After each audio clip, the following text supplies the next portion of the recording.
После Алнашского района мы приехали в Граховский район и вот зашли в Краеведческий музей Граховского района. Представляю директора Краеведческого музея Козлов Михаил Максимович. Михаил Максимович, расскажите о музее, как создавался, чем знаменит музей? Коротко об истории создания должен сообщить вам.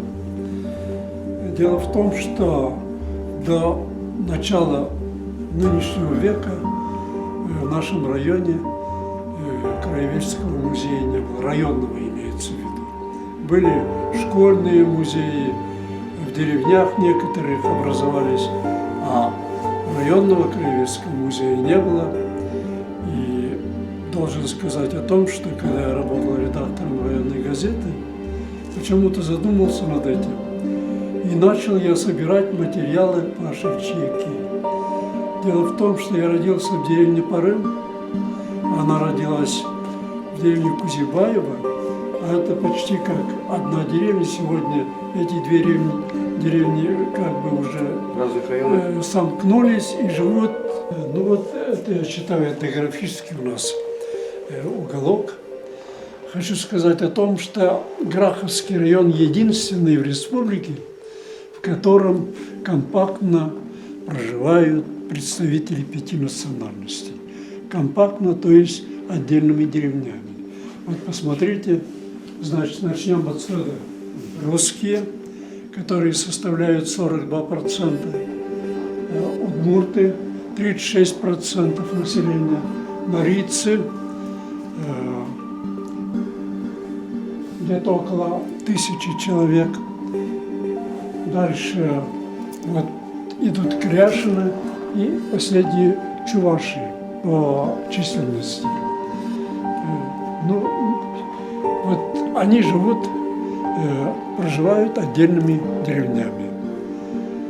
Поэтому вот этот уголок такой, я думаю, что кто бы ни приезжал, обращают внимание, почему они так расписаны, почему такие стенды сделаны. И у каждой национальности, можно сказать, у каждой национальности есть свои люди-символы.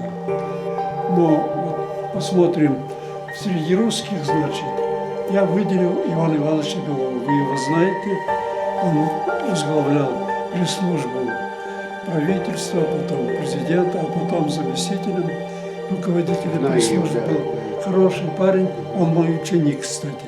Ну как по газетной работе. Стихотворение известно и мне, и читателям, любителям поэзии, удмуртам. И они все положены на песню, на музыку. Все исключительно, как мне известно. Родилась у нас, я, как сказал, 12 лет как бы пошла учиться, в Грахове училась, а потом на территорию современной Марийской республики в Карлагане получила образование учительское и начала учительствовать в наших краях, учила удмуртских детей. Большую честь встретилась с Кузибаем Гетом, Чайниковым Кузьмой Павловичем.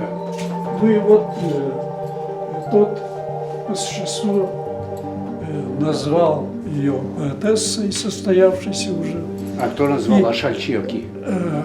Ашальчиаки двояко вообще-то. Вы называли это? Она и сама придумала, как бы, да? Псевдоним. Псевдоним, литературный псевдоним. Кто это придумал? Но утвердил Чайников Кузьма Павлович. Да? Сейчас мы отправляемся в деревню Канаш на территорию Граховского государственного конного завода, где раньше проживали не на самом конном заводе, а вот в этой деревне основная часть населения были чуваши. Теперь там, кажется, только проживает 1 человек.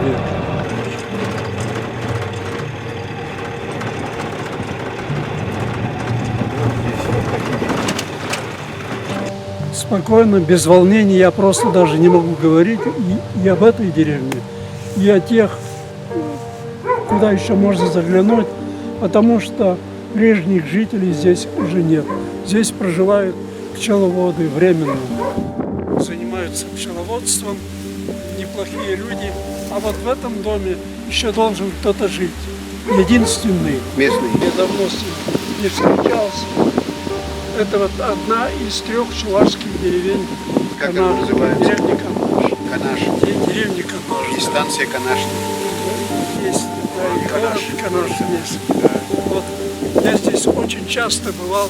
И вот у одной прекрасной женщины, она бледная, красивая, мы с ней долго-долго говорили, стала мне рассказывать свои истории. Знаете, она сама одна вот такая маленькая женщина разобрала сад своего дома. Меня, говорит, меня научил отец в свое время, как надо бревна поднимать.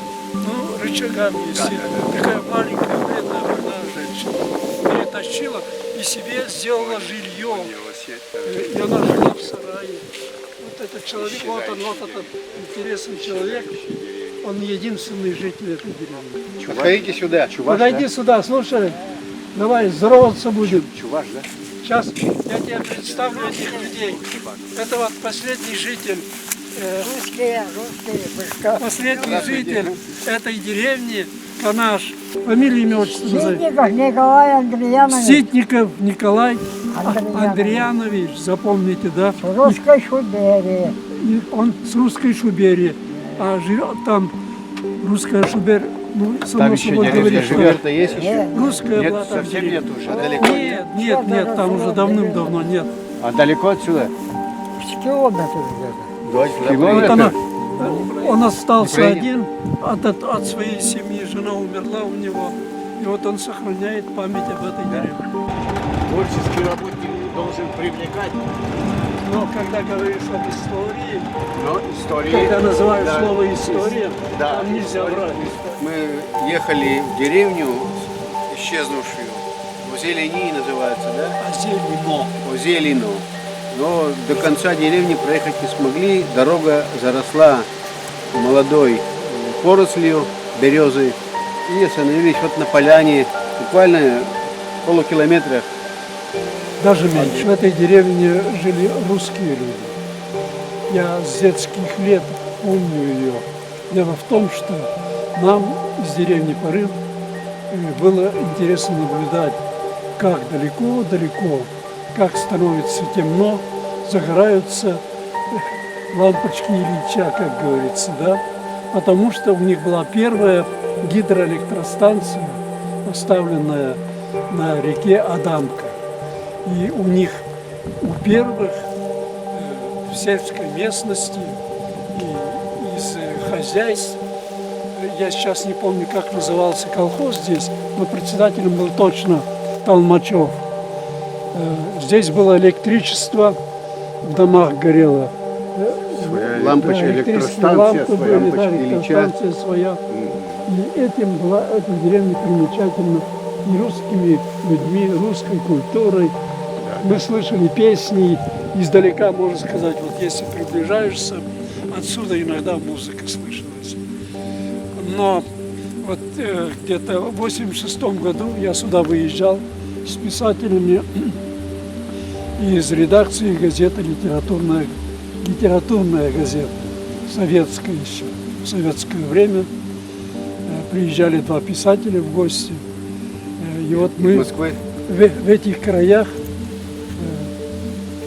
готовились сварить уху. Уха не получилось, сварили только на следующий день. Но деревня Озелено, которой уже не было, она мне запомнилась на всю жизнь с тем, что уха не состоялась. Интересно, да. Да, Да. Председатель ты чего довел? руководитель довел. Да, да. А почему он? Хотел ликвидировать, что ли? Конечно, я не знаю, что он там хотел делать. Вдруг тут скотина и уже землю начали. Мы находимся недалеко от Граховского конезавода, буквально в 2-3 километрах, и на месте исчезнувшей деревни Михайловка. Здесь я бывал много-много раз, в молодые годы, когда был корреспондентом районной газеты, редактором работал. И часто останавливался, чтобы полюбоваться на природу. И вот особенно вот эта сторона была интересная. вот с того края жил один из первых председателей колхоза. Мой отец с этим председателем в одно время работали, и они были друзьями, участники войны и так далее. Вот. А здесь вот где-то вот в этом месте стояла школа, начальная школа. Там она была. А вот там, да. Сейчас дорога вот, она как бы чуть-чуть в стороне.